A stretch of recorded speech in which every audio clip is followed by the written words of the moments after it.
Bienvenido a Saboreando la Palabra, el comentario a las lecturas de la Misa Dominical. Te habla el Padre Ángel Siapi, de la parroquia Cristo Redentor en el Paraíso, San Juan, Puerto Rico. Recuerda que en la descripción están las citas bíblicas de las lecturas, el enlace al guión de la Lección Divina, el enlace a los apuntes del comentario y la dirección de la página web de la parroquia Cristo Redentor. En el nombre del Padre, del Hijo y del Espíritu Santo. Amén. Oh Dios, que prometiste permanecer en los rectos y sencillos de corazón, concédenos por tu gracia vivir de tal manera que te dignes habitar en nosotros. Por nuestro Señor Jesucristo, tu Hijo, que vive y reina contigo en la unidad del Espíritu Santo y es Dios, por los siglos de los siglos. Amén. Domingo sexto del tiempo ordinario, ciclo C. Hoy las lecturas nos traen un mensaje de profunda sabiduría que aplica a todos los cristianos, que haríamos bien en meditar, rezar, tratar de pedirle luces al Espíritu Santo para que tratemos de entenderlo y luego dejar que Él nos ayude a vivir de esta manera, según lo que el mensaje de estas lecturas nos trae.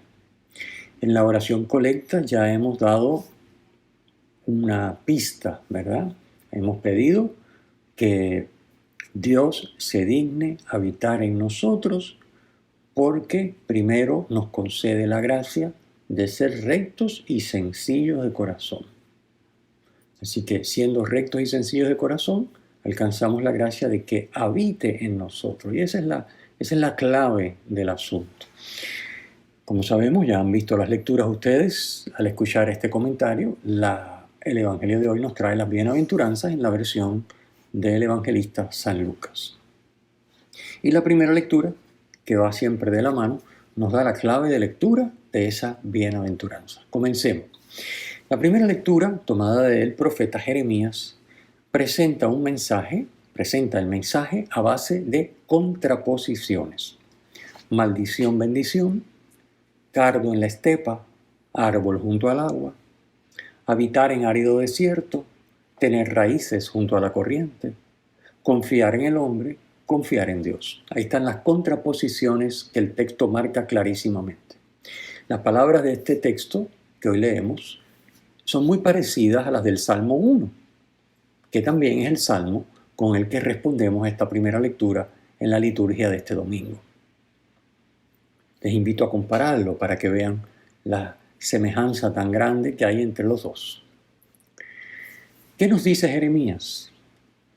Bueno, dice que quien pone en sí mismo y en los seres humanos la confianza que solo debe ponerse en Dios es maldito.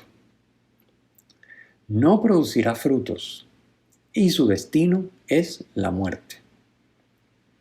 Es inútil buscar un apoyo firme y permanente en los seres humanos, que por naturaleza son inestables y finitos.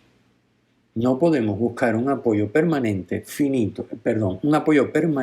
estable e infinito en una criatura, porque la criatura es justamente lo contrario, inestable y finita.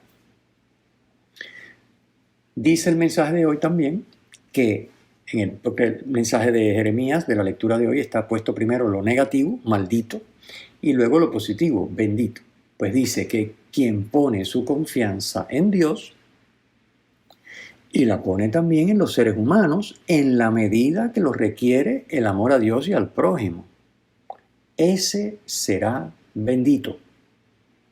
Producirá frutos en toda ocasión, aún en tiempos difíciles, tiempos de sequía, porque la comparación es con un árbol, y vivirá para siempre. Es lo que significa su follaje siempre está verde. Versículo 8. Así que el árbol que siempre está verde, pues es signo de vida.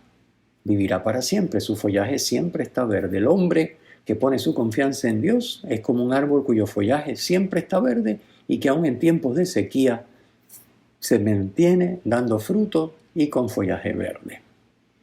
Fíjense que se trata de poner la confianza en Dios, pero también hay que confiar en seres humanos.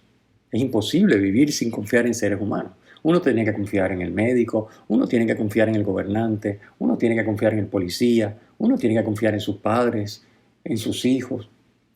Pero aquí de lo que se trata no es de no confiar en los seres humanos, que esto hay que aclararlo muy bien para no llevarse a engaño, ¿no? O sea que si yo voy a un médico, el médico me da un diagnóstico y yo me pongo en sus manos para que me opere o me dé el tratamiento, eso no quiere decir que yo sea un maldito porque he puesto mi confianza en los hombres. No, no es eso. Sino que es la confianza que solo se puede poner en Dios. Esa es la que no se puede poner en el prójimo ni en uno mismo, ningún ser humano. Porque entonces eso es lo que dice Jeremías, uno será maldito. Versus el que sabe poner en los seres humanos la confianza que sí corresponde a un ser humano, según lo requiere el amor a Dios y al prójimo. Pero que su confianza está realmente puesta en Dios. Es decir, yo voy al médico y me fío porque obviamente he hecho mi investigación, veo que es un profesional competente, dejo que me opere o que me dé el tratamiento, pero mi confianza está en Dios. No en el médico en última instancia, sino en Dios. Y estoy dispuesto a someterme a Dios y a su santa voluntad. Ese es el bendito. ¿Ok? Bueno, como dije al comienzo, la clave de lectura de las bienaventuranzas que vamos a leer en el Evangelio de hoy nos la da este texto de Jeremías. Solo son bienaventurados los pobres, los hambrientos, los que lloran y los odiados, si han puesto su confianza en Dios. Si viven en su voluntad y de ese modo dejan a Dios actuar en sus vidas y en su entorno a través de ellos. O sea, tener esto claro, no se es dichoso por ser pobre, en el sentido sociológico. No se es dichoso por tener hambre, el estómago vacío, o carecer de lo necesario. No se es dichoso por llorar, por estar sufriendo y tener unas penas y unas angustias y ser abusado y eso no. O por ser odiado, rechazado por los demás, perseguido. No se es dichoso por eso. Se es dichoso porque a pesar de vivir esas situaciones, el que ha puesto su confianza en Dios verá cómo Dios transforma esas situaciones en lo opuesto. Hagamos una breve pausa en este tema para hablar de la segunda lectura y luego retomamos el asunto en el Evangelio. La segunda lectura tomada a continuación de la carta a los Corintios, capítulo 15, primera carta a Corintios, capítulo 15, que ya hemos leído antes. Comenzamos la semana pasada este capítulo 15. Hoy leemos un poquito más, versículos 12 y 16 al 20. Están tomados de esa segunda parte que, como explicamos la semana pasada, los versículos 12 al 34 tratan sobre la relación entre la resurrección de Cristo y la resurrección de los muertos. La argumentación es: la prueba de que los muertos resucitan es que Cristo ha resucitado. Si Cristo no hubiera resucitado, pues bien, los muertos no resucitan. Pero decir que los muertos no resucitan cuando Cristo murió y resucitó, pues no tiene sentido. Porque obviamente ya hay un muerto que es Cristo que ha resucitado.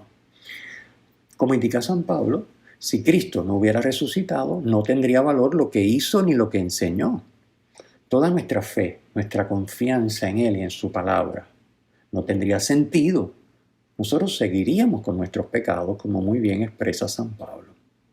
El Catecismo de la Iglesia Católica en el número 651 dice: la resurrección constituye ante todo la confirmación de que todo lo que Cristo, la confirmación de todo, lo que Cristo hizo y enseñó. Es el sello, la ratificación por parte de Dios de que Cristo es el Hijo hecho hombre y que lo que Él dijo y lo que Él hizo, lo que Él nos enseñó, es lo que Dios nos enseña. Ese es el sello, la ratificación, es la resurrección. Y continúa el catecismo: todas las verdades, incluso las más inaccesibles al espíritu humano, encuentran su justificación si Cristo, al resucitar, ha dado la prueba definitiva de su autoridad divina según lo había prometido. Termina la cita. Y de hecho así es. Cristo, al resucitar, ha dado la prueba definitiva de que es Dios. La unión de los cristianos con Cristo es tan profunda que la resurrección de Jesucristo es el principio y la causa de nuestra resurrección. Nosotros vamos a resucitar si estamos unidos a Cristo, porque Cristo ha resucitado. Y donde está nuestra cabeza estamos nosotros, estaremos nosotros también. San Pablo lo dice en su carta a los Colosenses, capítulo 1, versículo 18. San Pablo llama a Cristo el primogénito de entre los muertos, es decir, el primero en resucitar de los muertos. No el único, sino el primero, porque los cristianos, por nuestra unión profunda con Cristo, también resucitaremos como Cristo. Volvamos al Evangelio. En el Evangelio, como ya hemos dicho, tenemos las bienaventuranzas según San Lucas. Conviene primero situarnos en la narración. El texto nos dice que el auditorio de Jesús es un auditorio mixto, compuesto de los 12, es decir, los apóstoles, un grupo grande de discípulos y el pueblo, que no solamente son judíos, sino también paganos, es decir, de Tiro y de Sidón, que es territorio pagano. ¿Y esto qué nos indica? Que lo que Cristo va a decir a continuación aplica a todos los hombres y mujeres, no solo a los apóstoles, no solo a los discípulos, sino a todos los hombres y mujeres. Las bienaventuranzas según San Lucas que hoy leemos resumen las 9 de San Mateo. Las bienaventuranzas en San Mateo son más largas, son 9. San Lucas nos propone 4, pero las acompaña de 4 antítesis o ayes. Decimos ayes porque comienzan con la palabra ay, que corresponden simétricamente. Las antítesis corresponden simétricamente a las 4 bienaventuranzas. Hay una bienaventuranza y hay un ay para los pobres y lo opuesto, los ricos. Los que tienen hambre y lo opuesto, los saciados. Los que lloran y lo opuesto, los que ríen. Los odiados y lo opuesto, aquellos de los que todos hablan bien. Así que hay una antítesis simétrica. Bienaventurados los pobres, ay de los ricos. Bienaventurados los que tienen hambre, ay de los saciados, etc. De lo primero hay que alegrarse y saberse dichoso, dice Cristo. Porque ya explicamos, Dios cambiará la situación en su opuesto. Todo lo contrario. Por supuesto que no basta con ser pobre, llorar, tener hambre o ser odiado para que esto suceda. Dios no va a cambiar la situación del pobre porque es pobre o la del que llora porque llora, etc. Es indispensable una fe operativa que lleve al discípulo a poner su vida en manos de Dios, viviendo en su voluntad. Es decir, si la persona no se ha empeñado en el seguimiento de Cristo, si tú y yo, cristianos, no nos empeñamos en seguir a Cristo, vivir como Él vivió, seguir su doctrina, su palabra, buscar hacer la voluntad de Dios según lo que nos enseñó Jesucristo y por supuesto su iglesia, que es la presencia histórica de Cristo hasta el final de los tiempos en el mundo, pues obviamente por el hecho de que lloremos, seamos pobres o tengamos hambre, eso no va a convertirse en lo opuesto. Solamente cuando ponemos nuestra vida en manos de Dios, es decir, cuando le permitimos de esa manera actuar, entonces Él se encargará de que nuestra pobreza, que puede ser permanente o transitoria, nuestro llanto, que puede ser permanente o transitorio, nuestra hambre, etc., se transforme. Dios va a obrar y va a obtener la persona el resultado bueno que se indica y que Dios manifestará a su tiempo. Pero, y esto fíjense que lo vimos como señalé hace un momento en la oración colecta de hoy. Pero además, esta fe operativa que hace que el discípulo, tú y yo, pongamos nuestra vida en manos de Dios viviendo en su voluntad, nos abre a la comunión con Dios, que en medio de las situaciones de sufrimiento, pobreza, llanto, hambre, odio, está siempre con nosotros. Por eso dice el versículo 20, vuestro es el reino de Dios. ¿Dónde reina Dios? Donde se cumple su voluntad. Y donde se cumple su voluntad, que es lo mismo que decir donde se ama, donde hay amor, donde hay caridad, allí está Dios. Así que el reino de Dios es Dios, en la persona, en el mundo. Entonces, por eso dijimos en la oración colecta que invocamos a Dios para que nos ayude a ser rectos y sencillos de corazón, para que de esa manera se digne habitar en nosotros. Ya hemos dicho que de lo primero, la bienaventuranza, hay que alegrarse y saberse dichoso, aún contra todas las apariencias. Hay que alegrarse y saberse dichoso. Y de lo segundo, por contraposición, hay que lamentarse y estremecerse, porque Dios no podrá obrar en favor de estas personas, sino que se quedarán solas y por tanto su situación aparentemente dichosa es totalmente pasajera. Por eso su riqueza se convertirá en pobreza, su hartura se convertirá en hambre, su risa en llanto y su buena reputación se mostrará falsa. Nuevamente señalo, hay que aclarar aquí también que no basta con ser rico, reír, estar saciado o gozar de buena reputación para que estos lamentos se apliquen a una persona.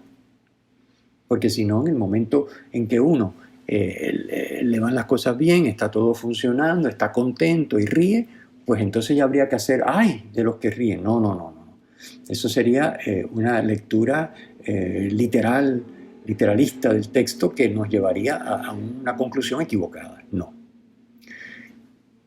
En el ser rico que expresa este texto, en el reír, en el estar saciado y gozar de buena reputación, está implícito, por contraposición con la bienaventuranza, recuerden la simetría, el que estas personas ricas, que ríen, saciados, etc., viven por su cuenta apoyados en sus capacidades y recursos y no fiándose de Dios.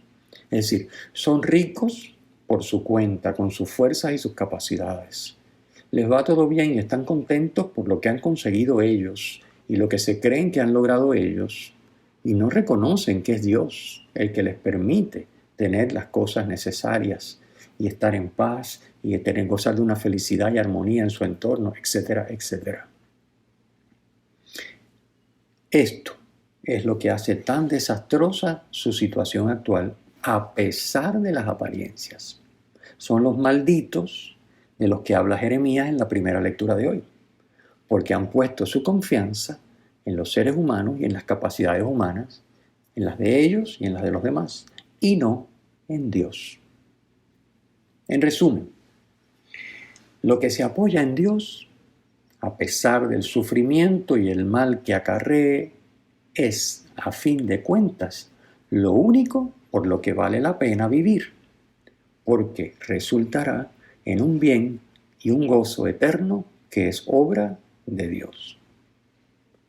Lo que se apoya en el hombre, sus capacidades y recursos, a pesar del placer y de los buenos resultados que produzca a corto plazo, terminará al final en pérdida y sufrimiento. Esta es la paradoja que expresan las bienaventuranzas que hoy leemos en la versión de San Lucas. Termino recordando lo que todos conocemos. El modelo por excelencia de la persona bienaventurada es la Santísima Virgen María. María fue pobre, lloró, pasó hambre y fue perseguida. Sin embargo, no fue esto lo que la convirtió en bienaventurada, sino el que a través de toda su vida puso su total confianza en Dios, sometiéndose a su palabra. Quizás es más fácil, viendo el ejemplo de María, entender esa paradoja que presenta Jesús en las bienaventuranzas. Terminemos con la bendición. El Señor esté con ustedes y con tu espíritu. La bendición de Dios Todopoderoso, Padre, Hijo y Espíritu Santo, descienda sobre ustedes y permanezca para siempre. Amén. Si te ha gustado, usa el enlace para compartirlo con tus amigos.